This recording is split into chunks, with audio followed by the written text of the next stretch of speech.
Сәлем достар, мен Мутафлай, мен жаңа влогыма қош келдіңіздер. Видеоның атынан, обложкасынан, артқы фондағы беспорядоктан байқағандарыңыздай, бүгінгі влог переезд жайлы. Мен жаңа квартираға, жаңа жерге көштім. Және менде жаңа прическа. Егер инстаграмға жазылған болсаңыздар, уже сіздер білесіздер бұл жайлы. Және барлығын айтпай, бастамай тұрып, барлығын бастайық. Достар, сіздер барлықтарыңыз білесіздер, мен влогты целый бір ай түсірген жоқпын, яғни целый август бойы влог болған жоқ. Бірақ та сіздер білесіздер, август мен үшін өте маңызды айлардың бірі. Және де жыл сайын біз сіздермен бірге болатынбыз бұл айда, особенно менің туған күнімде. Бірақ та осы жылы солай болып қалды. Бірақ та мен осы айдың барлығында бірнеше рет влог түсіруге тырысқан болатынмын. Поэтому менде көптеген кадрлар бар. И сол кадрлардың барлығын жинақтап біз қазір осы влогта қысқаша, бірақ естелік ретінде сіздерге целый август бойы не болғанын көрсетіп айтып шығуға тырысамын. Қызық болады деген ойдамын. Мен универіме келдім. Өзім дипломның вкладышын, басқаларды документтер алып кетуге. Өмір деген неткен қызық. 4 жыл бұрын, примерно емес, осы уақытта документтерін тапсырып, универдің қандай жерінде не бар екенін білмей келіп едім. Вот Абылайхан атындағы универ. Қазір уже документтерімді алып кетуге, қоштасуға келе жатырмын. Кстати, магистратураны тоже жерде тапсырамын. Не берем заявка, көреміз қалай болатынын.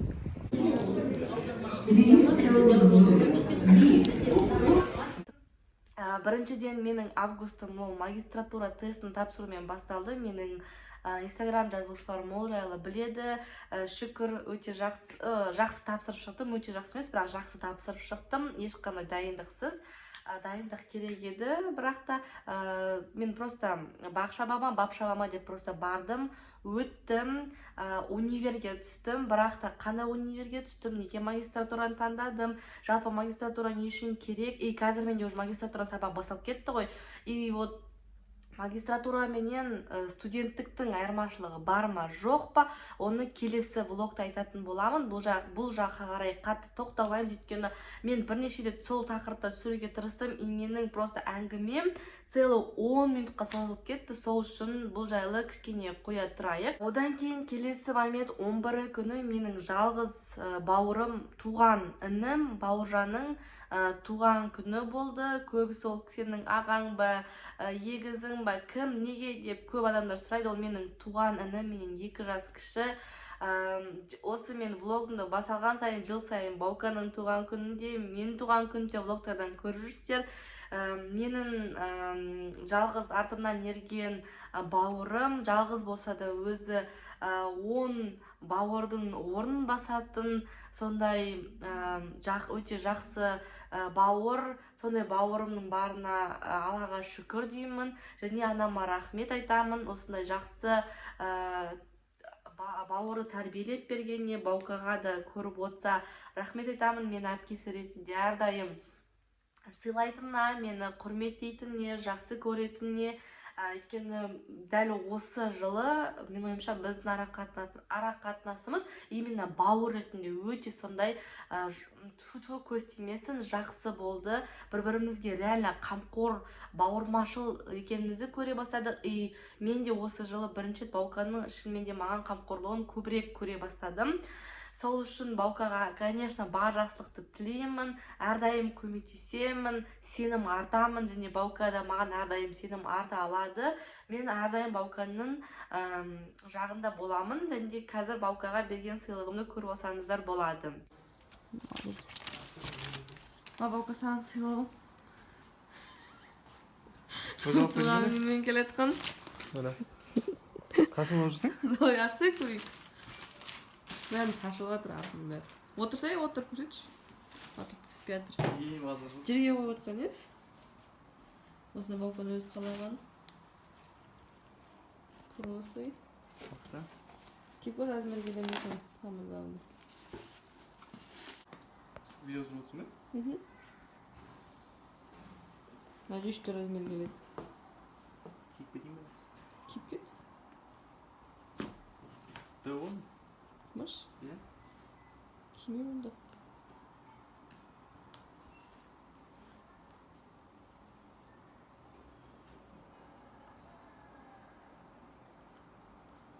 прошел час болу.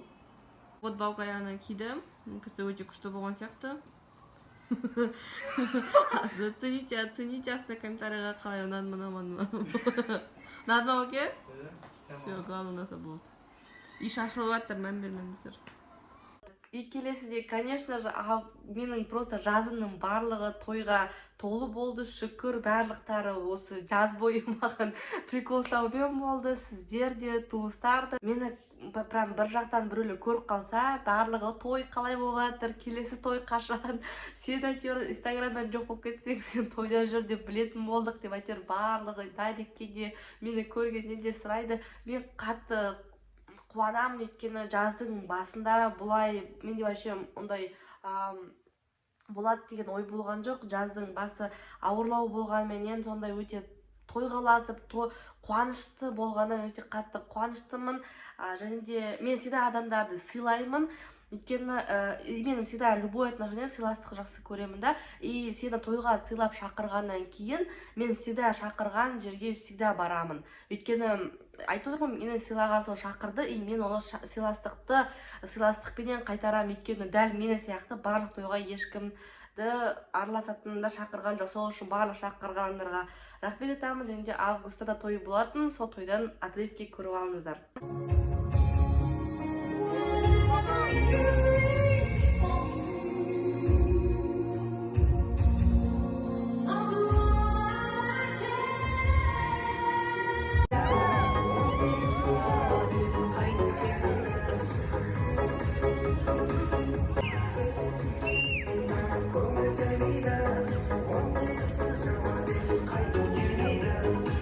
Және, конечно же, менде осы уақытта новый уход болған, келген болатын. Негізінен ол бұрында келген болатын, бірақ та соңында көріп алыңыздар. Өйткені мен сіздерге көрсетем деп жүргенше уже жаздың аяғы келді. Сол үшін давайте мен новый уходтарымды көріп алыңыздар.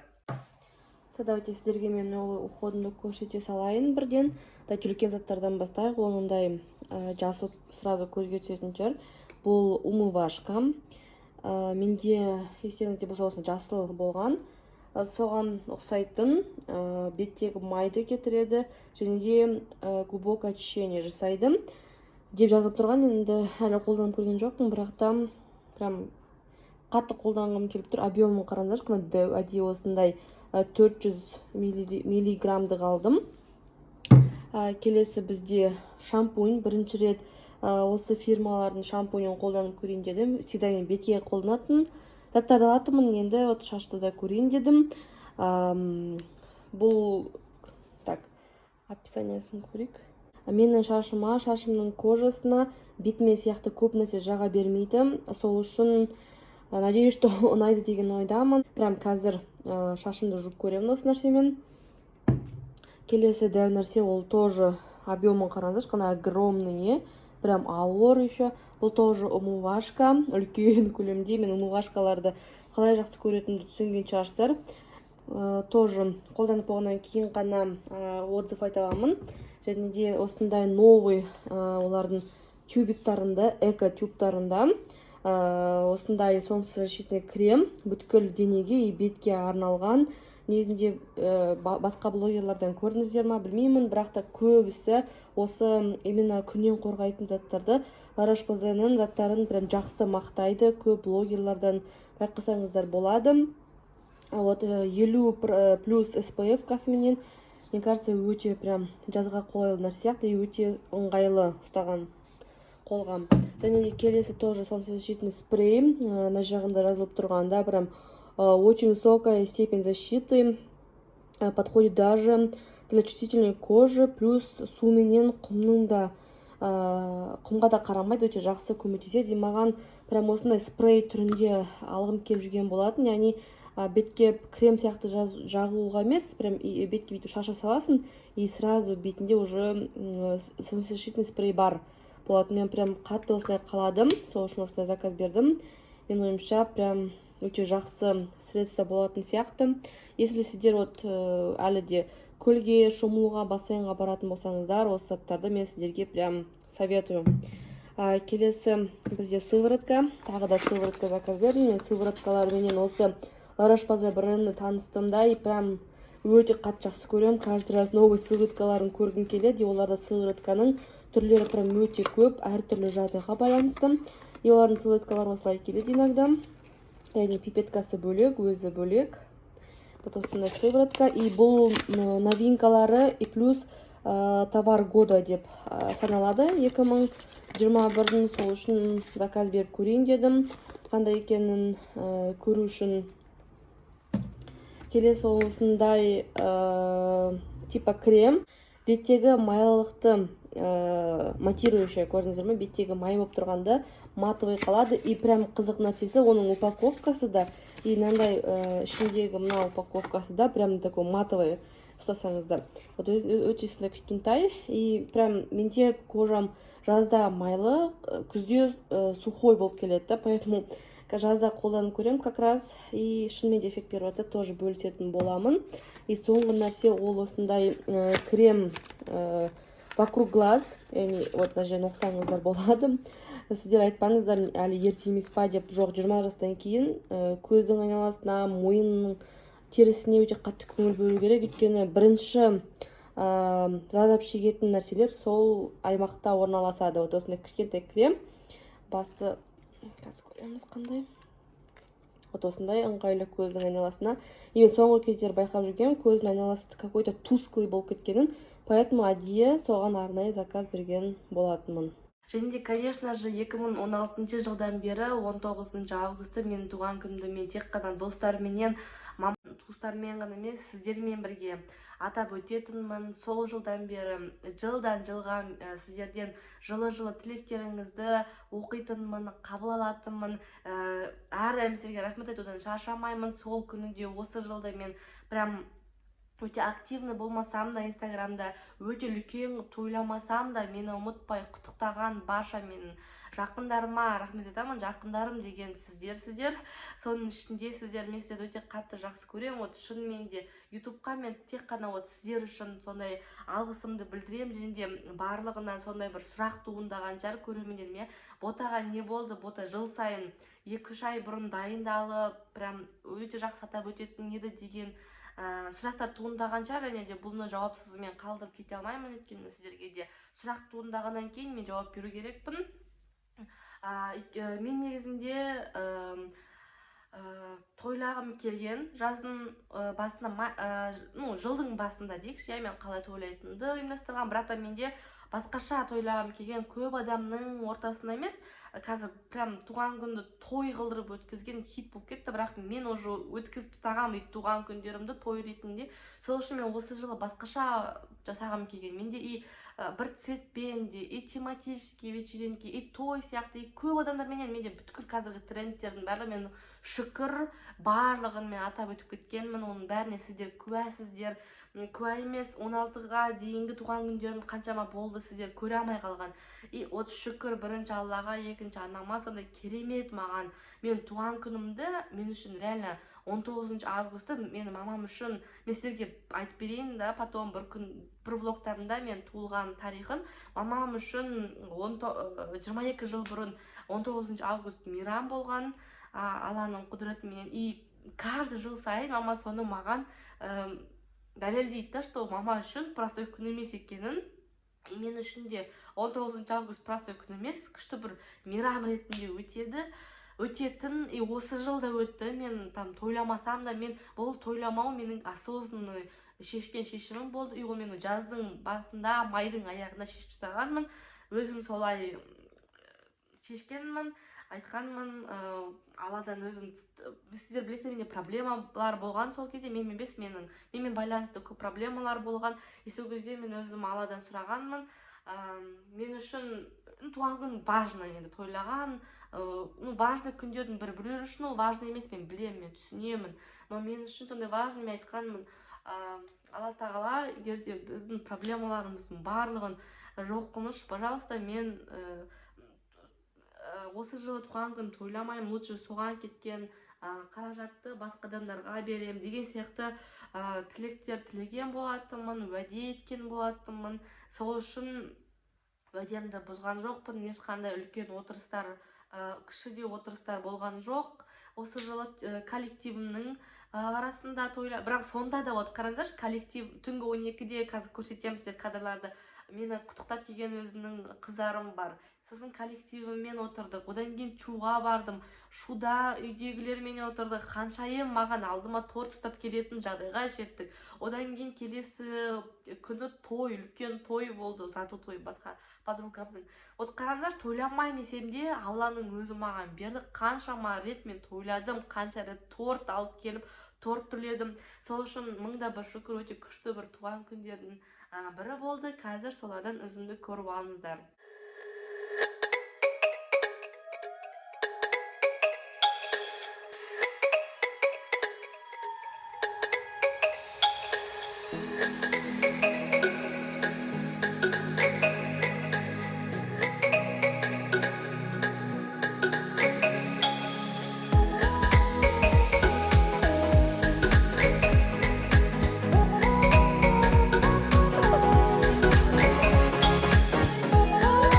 Сонымен қатар сыйлықтар да болды, және де бір менің жұмысыма сол күні таң атпастан бірінші келген сыйлықтар бар.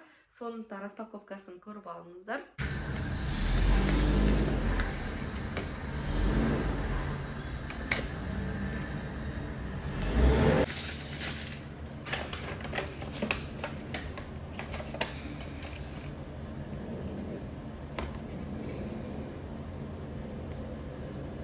Тағы да бір сыйлық бар, оны да көріп алыңыздар распаковочкасын. Так, подарочек осындай өте әдемі милый коробочкада болды. Золотистый цветте. И ішінде мен жақсы көретін уход, новый уход. Біріншіден ол осындай басқа тағатын повязочка, өте әдемі мягкий розовый цветте. Потом иісі прям коробканың күшті шығып жатыр. Одан кейін бомбочка. Вот шар для ванны. Кафе мимидікі. Одан кейін қайтан сол брендтің крем для тела. Иісі прям күшті шығып жатыр. Апельсин, мына жақтың бәрі апельсин нетіп жатыр. И Форео. Мен Фореоны, естеріңізде болса, менде магазин болғанда мен қаншасын саттым. Бірақ та өзімде бол көрмеппін. Всегда өзіме алып қалайын дегенде, алып қалайыншы осы біреуін дегенде, клиенттер сұрап қалады, потом ладно, келесі деп, вот новый менде енді бар өзімде. Потом крем для рук, көзге келатыр. Қазір бұндай нәрсе ешқашан артық болмайды. И мен обожаю крем для рук. Кокосовый неде вкуста. И осындай маска для губ. Бірінші рет менде болып тұр, қолымда ұстап тұрмын. И бірінші рет сіздермен де қолданып көремін. Және де менің Бауканың маған берген сыйлығы, ол мен өте өзім қалаған аромат духи, қалай айтасыздар, туалетная вода, соны сыйлаған болатын менің қалауымды. Бірақ та мен қазір түсінгендеріңізде көшіп қонып жатырмын қой. Содан оның қай жақта, қай сумкада жатқанын білмеймін өзімде. Сол үшін бір влогтарымда көрсетемін, бірақ Баукаға қайтан рахметімді, алғысымды айтамын. Және де осы жылы мен айтып отырмын, 19 күні мен шуға баруым себебі мен өзім кенеттен подругамның, Аяжанның ұзату тойында қыз жолдас болдым. Өзім негізінде мен всегда болғым келетінді, болғым келмейді. Өте қатты ұялшақпын. Маған көп адамдардың қарағаны мен үшін прям өте қатты стресста болды. Маған бәрі қарап тұрса, мен прям бүйтіп тығылып қаламды өзімнің былай жаман сезінемді. И бірақ та как-то көру де керек қой өмірде барлығында. Но потом сөйтіп ойланып жүргенде вот тоже шанс түсті. Маған неожиданно айтты, осылай боласың ба деп. Өйткені уже барлық таныс қыздар үйленіп кеткен, үйленбегендер уже көп рет болып қойған. Сол үшін мен ғана қалдым. И поэтому да, мен келісімді бердім. Өз туған күнімде келдім, кешке қарай түнгі сағат 3-4-те шуға келдім. Уже утром осылай әдемі дружка болып жүрдім. Мен өзіме образым өте қатты ұнады. Сіздер де маған сондай күшті комментариялар жаздыңыздар сол күні. Дружка болған өте қатты қиын деп айтпас едім. Өте жақсы, бәрі өте оңай болды. Тамада өте жақсы болды. Сонымен қатар VIP орында отырып, сіздерге сондай күшті қазір кадрларды көресіздер. Өте күшті кадрлар жерден сіздерге видеолар шықты. Мен өте соған өте қатты қуандым. Да, үлкен каблук кимеу керек. Өйткені өте қатты шаршайсың. Мен уже бірінші тостан кейін бар аяқ киімді ауыстырып келдім. И дружок та өте қатты жақсы болды. тәрбиелі, жақсы, түсінігі мол азамат.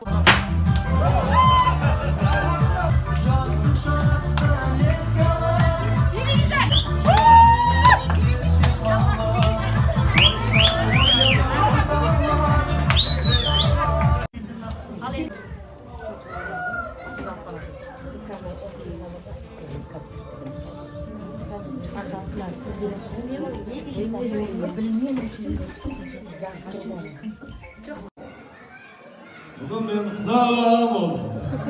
Şafadak var mı? Altı. Ey bol ciddi молодец. Aga iki bina ödget prestacılar. Oksa. Ay молодец. Rahmet. Ертең айтасыздар. Орнына қойып тастадым бұдан деп. Ақ сүтімнен берген, бақытымнан берген аяқ.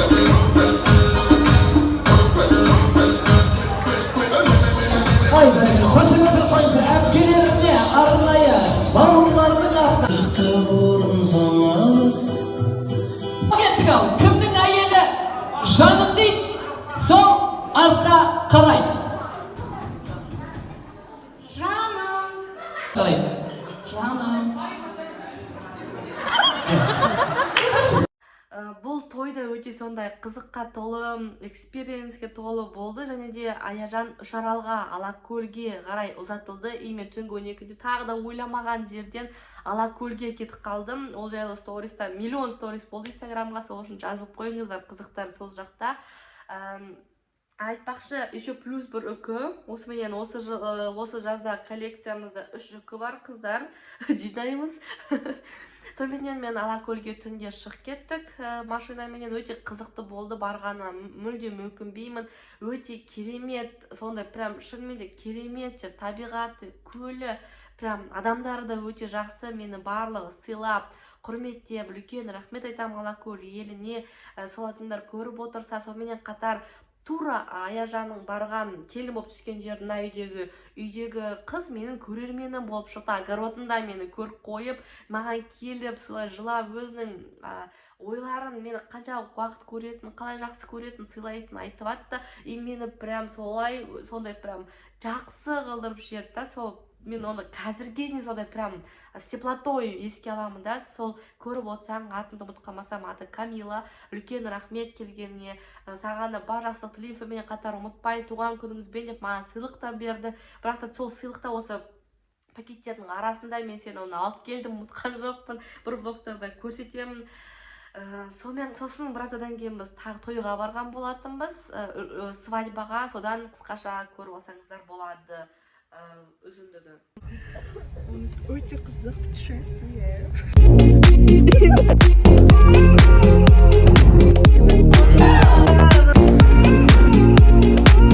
Осылай менің августым өтті, сондай прям бір жағынан кішкене скучновато, бір жағынан сондай өте көп өзгерістерге толы болды. Сонымен қатар август аяғында мен жұмысынан, дегринімнан шыққан болатынмын. Бір жыл бойы істеген жерім, мені өсірген, маған қамқор болған, маған сондай өте көп жақсы адамдармен танысқан, менің бар еркелігімді көтерген. Туған күнім болған кезде өте сондай жақсы тілектер естідім. Мен туралы олардың ойлары сондай екен, мен шынымен білген жоқпын.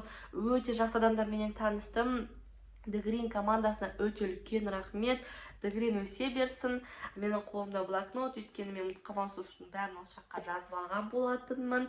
Және де мінекей біздің переездімізге де жақындап қалдық.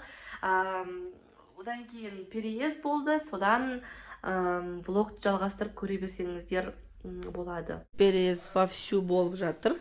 Мен уже вот на 2 сумканы жинап қойдым. Дорожный, екеуіне де прикиньте киімдер, постель, сондайлар. На жерде пальто бар, на 2 диван асты уж пустой. На жерде менің кітаптарым. Всегда осы сумка кітаптар салып келем, салып алып кетем. На жерде 2 пакет соғып қалыпты. Осындай на жерде пакет тұр деп ойлаймын. А еще на жерде техника бар екен. Пустой. Уходты жинап бастаймын.